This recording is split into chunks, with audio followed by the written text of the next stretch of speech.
দুই নম্বর পয়েন্ট আমার কাছে যেটা মনে হচ্ছে, 2 নম্বর পয়েন্ট সেটা হলো শি রিকনফার্মড যে উনি ডিসেম্বরে আসছেন এবং এইভাবে বলেছেন। উনি বলেছেন ডিসেম্বর আমাদের বিজয়ের মাস, সে বিজয়ের মাসে আমি ফিরে আসবো।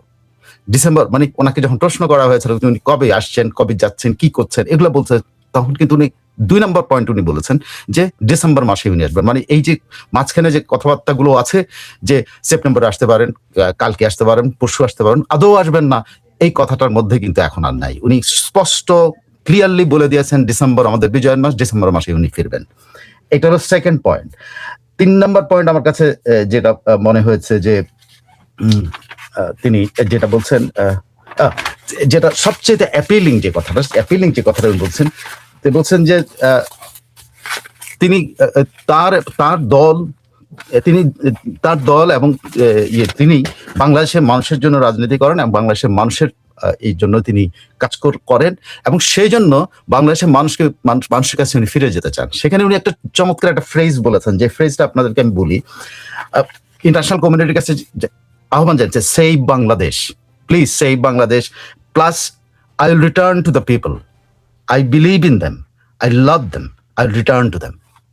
This is আমার কাছে মনে হচ্ছে যে একেবারে একটা কবিতার ভাষার মতো মনে হচ্ছে, যে ইংরেজিতে উনি বলছেন যে I will to save Bangladesh, I will return to the people, I believe in them, I love them, and I will return to them. এত চমৎকার ভাবে উনি এই ফ্রেজটা বলেছেন যে মানুষকে উনি ভালোবাসেন, মানুষকে উনি বিশ্বাস করেন এবং তিনি মানুষের কাছে ফেরত যাবেন, বাংলাদেশের মানুষের কাছে ফেরত যাবেন বাংলাদেশকে রক্ষা করার জন্য। তিনি বলছেন যে time will come, I will come back, টাইমটা আসতেছে, আমি ফিরে আসছি, জনগণকে আশ্বস্ত করেছেন।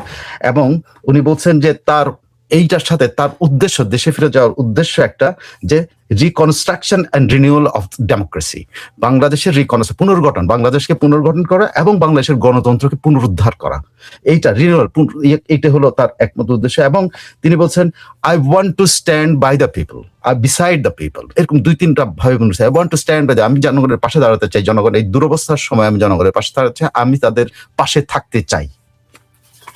এই যে 4-5টা পয়েন্টের বলতে গিয়ে উনি যেসব যেই ইয়েগুলো, যে ধারাবাহিকতার মাধ্যমে এই চারটা পয়েন্ট আপনাদের কাছে বললাম, সেই 4টা পয়েন্টে যে তিনি পৌঁছানোর জন্য উনি ডিমান্ড করেছেন, she demanded one single thing, she demanded যে আওয়ামী লীগের উপর থেকে ব্যান প্রত্যাহার করতে হবে, আওয়ামী লীগের ব্যান প্রত্যাহার করতে হবে এবং সাধারণ মানুষ সহ যাদেরকে আটকে রাখা হয়েছে, উনি বলছেন যে লাখখানেক মানুষকে আটকে রাখা হয়েছে এবং 10 লাখের উপর মানুষের বিরুদ্ধে করা হয়েছে, কি বলে, মানুষকে বিরুদ্ধে মামলা দেয়া আছে, এগুলো প্রত্যাহার করতে হবে। তিনি বলছেন আওয়ামী লীগের উপর থেকে ব্যান প্রত্যাহার করতে হবে এবং মানুষের বিরুদ্ধে যেসব মামলাগুলি করা হয়েছে সেই মামলাগুলো প্রত্যাহার করতে হবে, এটা হলো ওনার দাবি। এবং উনি গণতান্ত্রিক প্রক্রিয়ায় ফেরত আসার জন্য উনি যে জিনিসটা বলছেন, তিনিও প্রথমবারের মতো বা ইনক্লুসিভ রাজনীতির কথা বলেছেন।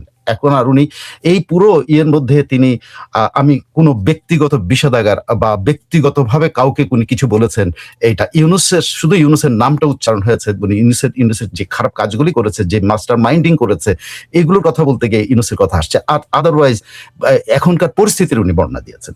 তিনি এই জিনিসটা এখানে একটা জিনিস ইন্টারন্যাশনাল কমিউনিটির কাছে আরেকটা উল্লেখ করেছেন যে বাংলাদেশ শুধু একা বাংলাদেশকে দেখে, বাংলাদেশের বর্তমান অবস্থা শুধু একা বাংলাদেশের অবস্থা হিসেবে বিবেচনা করা উচিত হবে না। এই বাংলাদেশ রিজিওনাল, ইন্টারন্যাশনালি কিন্তু গুরুত্বপূর্ণ। এই বাংলাদেশের যে অস্থিতিশীল অবস্থা, সেই অস্থিতিশীল অবস্থায় কিন্তু পুরো রিজিয়নের মধ্যেই কিন্তু অস্থিতিশীলতা তৈরি করবে। সো এই রিজিওনাল পরিস্থিতির জন্য সবাইকে দায়িত্ব নিতে হবে যে বাংলাদেশের এই অবস্থা থেকে, বাংলাদেশ যে আজকে যেদিকে যাচ্ছে সেখান থেকে বাংলাদেশকে ফেরত আনা, ডেমোক্রেসির পুনরুদ্ধার করা এবং বাংলাদেশের ল অ্যান্ড অর্ডার এস্টাবলিশ করা, এগুলোর কথা উনি উল্লেখ করছেন। উনি যেটা আরেকটা কথা, আরেকটা পয়েন্ট উনি যেটা বলেছেন, আমি পরবর্তীতে বলবো যে এই যে উনি কি জিনিসগুলো মানে বাংলাদেশের গুরুত্ব তুলে ধরতে গিয়ে বাংলাদেশের দিকে দৃষ্টি দেওয়ার জন্য ইন্টারন্যাশনাল কমিশন আবেদন জানাতে গিয়ে যে পয়েন্টগুলো উনি বলেছেন, সেগুলো যে প্রিরিকুইজিট গুলো এখন ওনার ফিরে যাওয়ার ব্যাপারটা উনি কনফার্ম করেছেন। কিন্তু তিনি ওইখানে ফিরে যাওয়ার ব্যাপারে উনি বলছেন যে তারা সরকার কি করবে। আমার সাথে তাকে জিজ্ঞাসা করা হয়েছিল যে তিনি কি বাংলাদেশ সরকারের সাথে যোগাযোগ করেছেন, ভারতীয় সরকারের সাথে কোনো যোগাযোগ হয়েছে। তিনি বলছেন কোন সরকারের সাথে যোগাযোগের ব্যাপার না, এটা তার decision, she wants to go back, আমি আমার দেশে ফেরত যাব।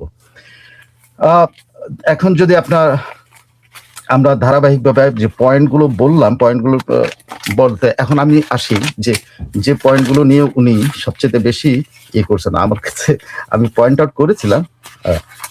Yes,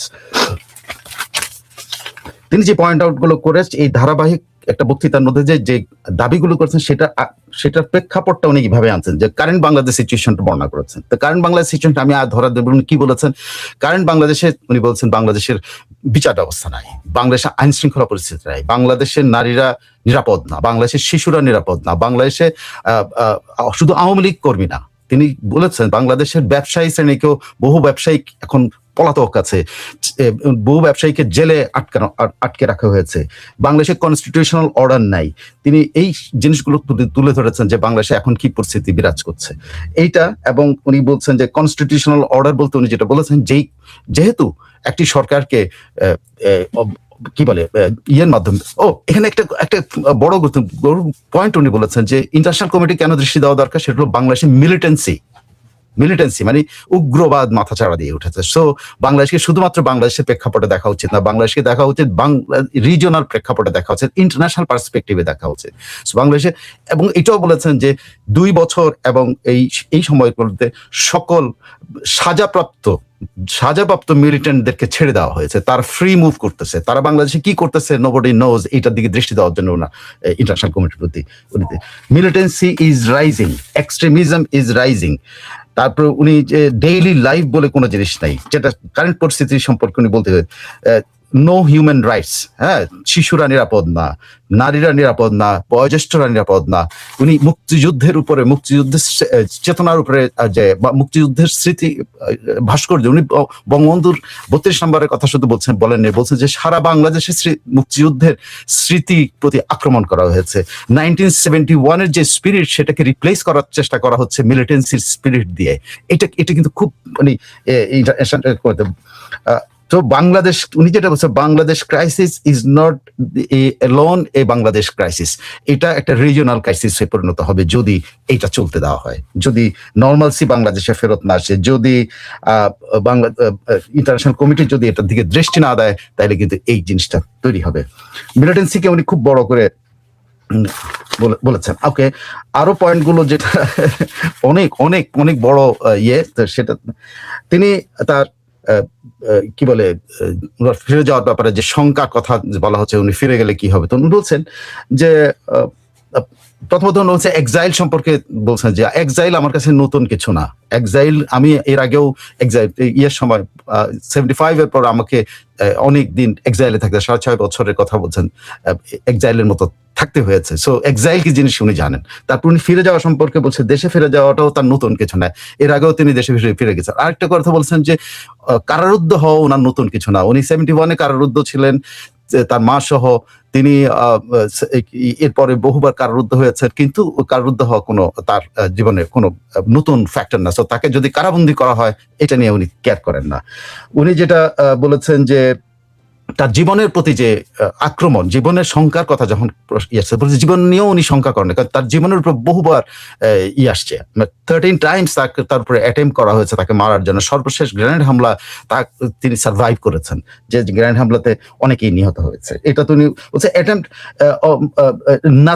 nothing new, attempt on her life is nothing new, তিনি সার্ভাইভ করেছেন এবং উনি এটা নিয়ে চিন্তা করেন না। তার জীবন এইবারও তাকে মেরে ফেলার চেষ্টা করা হয়েছে, কিন্তু উনি সেখানে বলছেন যে আমি তো জানতাম না, আমি তো ইন্ডিয়াতে আসার পর জানতে পারছি আমি ইন্ডিয়াতে আসছি, সরকারি আয়োজনে আমাকে ইন্ডিয়াতে পৌঁছে দেওয়া হয়েছে।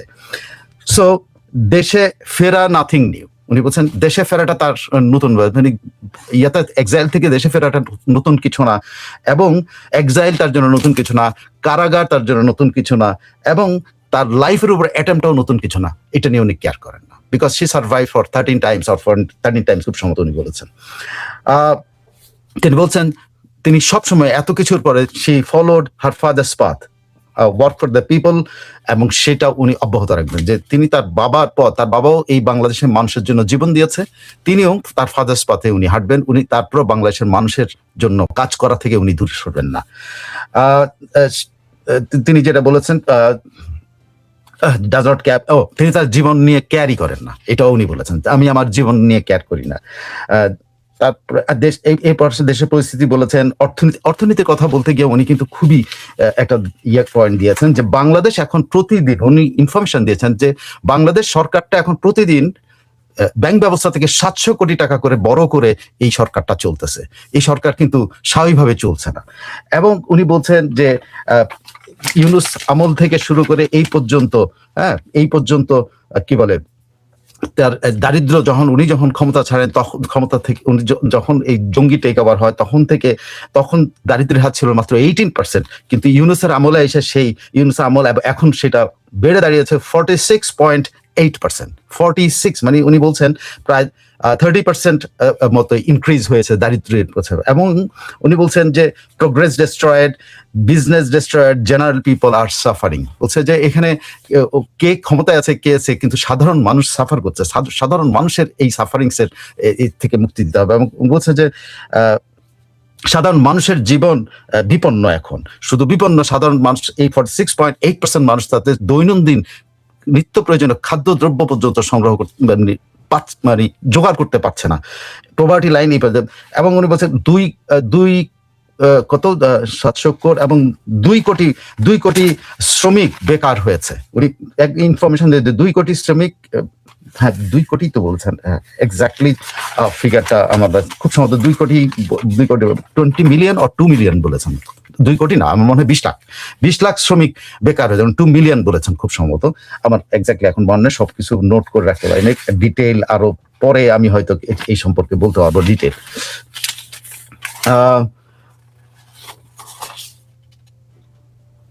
তারপরে উনি কোটা সংস্কার আন্দোলন নিয়ে উনি বলছেন যে আমি যখন এই কোটা সংস্কার 2018 সালে যখন কোটা সংস্কারের কথা বলছে, যে সবাই বলে যে কোটা সংস্কার আন্দোলন, সেই কোটা সংস্কার আন্দোলন আসলে এটা ছিল না, এটা হলো ডিজাইন ছিল, ডিজাইন। এবং ইউনূস নিজেও বলেছে এটা ম্যাটিকুলাসলি ডিজাইন। তিনি কেন বলেছেন? বলছে 2018 সালে আন্দোলনের পর এটা আমরা বাতিল করে দেই, এবং সেইটা কোর্টে গিয়ে এটা কিভাবে রিভাইভ হয়েছে, আমরা কোর্টে আবার অ্যাপিল করেছে যাতে এটা বাতিল হয়েছে, কিন্তু সেইটাকে ইস্যু করে অর্গানাইজ গ্রুপগুলো, মানে ক্ল্যান্ডেস্টাইন গ্রুপগুলো এই আন্দোলনটা অর্গানাইজ করেছে।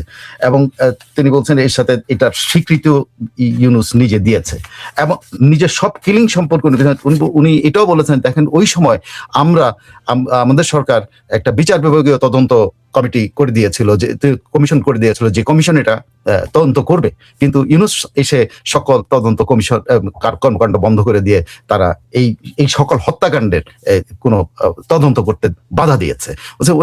উনি এটাও বলছেন যে যতজন মানুষ গেছে তাদের প্রত্যেক পরিবারের সাথে আমি কথা বলার চেষ্টা করেছি, গণভবনের দাওয়াত দিয়েছি, গণভবনে তাদের সাথে কথা বলেছি, আহতদের আমি দেখতে গিয়েছি, কিন্তু সেটা কিন্তু ওই আন্দোলনের মধ্যে ওই এই জিনিসগুলো কিন্তু কেউ করে নাই, মানে যারা অর্গানাইজ করতেছিল তারা এটাকে মানুষের মন থেকে সরিয়ে দিয়ে আন্দোলনটাকে অন্য পথে নিয়ে যাওয়ার চেষ্টা করছে, এবং তারা সেখানে তারা কাজ করছে। তো তিনি আরেকটা কথা উনি বলেছেন যে উনি ইয়েদের স্বীকৃতি আছে, উনি বলেছেন যে রেকর্ডের স্বীকৃতি আছে। প্রথম হলো ইউনূস এটা যে ম্যাটিকুলাসলি ডিজাইনড, এটা ইউনূস নিজে বলেছে। তারপরে একজন তখনকার ছাত্র নেতা বলেছেন যে পুলিশকে হত্যা করে যদি পুলিশ হত্যা না করতাম, আমরা যদি মেট্রো রেলে হামলা না করতাম, তাহলে এই আন্দোলন সফল হতো না, এটা উনি বলেছেন। এবং উনি স্পেসিফিক্যালি এটা উল্লেখ করেছেন যে একজন ছাত্র এটা উল্লেখ করেছে যে এটা না করলে আমরা এটা করতাম না, তাহলে হত্যাকাণ্ডগুলি কারা ঘটাইলো।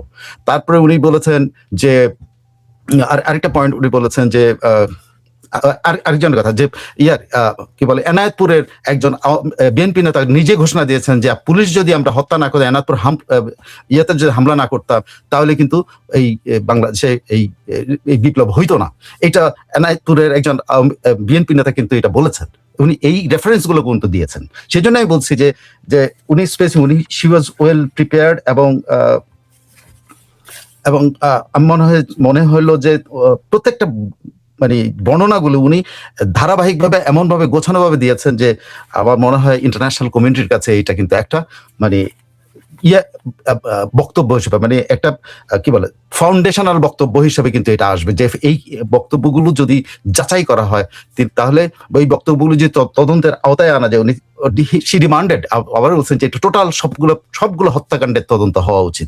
এই সংক্রান্ত একটা প্রশ্নের জবাবে কিন্তু চমৎকার একজন সাংবাদিক আছেন যিনি আমাদের এখানে যে জুলাই আন্দোলনকারীদের সাথে সম্পৃক্ত আছে, দা হিন্দুর, খুব সম্ভবত দা হিন্দুর সুহাসিনী হালদার ওর সামথিং না, এরকম নামটা। তিনি প্রশ্ন করেছেন যে তিনি শেখ হাসিনা এই ওই সময় যে হত্যাকাণ্ডগুলি হয়েছে সেই হত্যাকাণ্ডের জন্য উনি গ্রেট ফিল করেন কিনা, উনি ক্ষমা চাইবেন কিনা, এরকম একটা প্রশ্ন করার পরে শেখ হাসিনার উত্তর দেওয়ার আগে কিন্তু এটা সজীব ওয়াজেদ জয় কিন্তু এটা উত্তর হচ্ছে যে সজীব ওয়াজেদ এই হত্যাকাণ্ডের বিষয়ে যখন শেখ হাসিনার এটার পাশে উনি এডিশনাল একটা উত্তর দিয়েছেন, চমৎকার উত্তর। সেটা আমার কাছে মনে হয়েছে যে এখনকার সময় ব্যাখ্যা করার জন্য, বোঝানোর জন্য এই জিনিসটা, যে সজীব ওয়াজেদ জয় বলছেন যে ক্ষমা চাওয়ার প্রশ্নটা আসবে যখন সকল হত্যাকাণ্ডের বিষয়টা তদন্তের আসবে। এক পক্ষ হত্যাকাণ্ডের জন্য ইমিউনিটি নিয়ে নিবে, আর আরেক পক্ষকে হত্যাকাণ্ডের জন্য দায়ী করে বিচার হবে, দুইটা তো একসাথে চলতে পারে না, টু ওয়ে ইয়ে হতে পারে না। খুব চমৎকার উত্তর দিয়েছেন সজীব ওয়াজেদ, যে এক পক্ষ ইমিউনিটি নিয়ে আছে হত্যাকাণ্ডের জন্য, আরেক পক্ষ দায়ী করা হচ্ছে, তাহলে এই প্রশ্নটা আসে কেন? আওয়ামী লীগ তখনই ক্ষমা চাওয়ার ব্যাপারটা আসবে যখন সবগুলো তদন্ত হবে, যদি যে যেটার জন্য দায়ী সেটার জন্য বিচার হবে।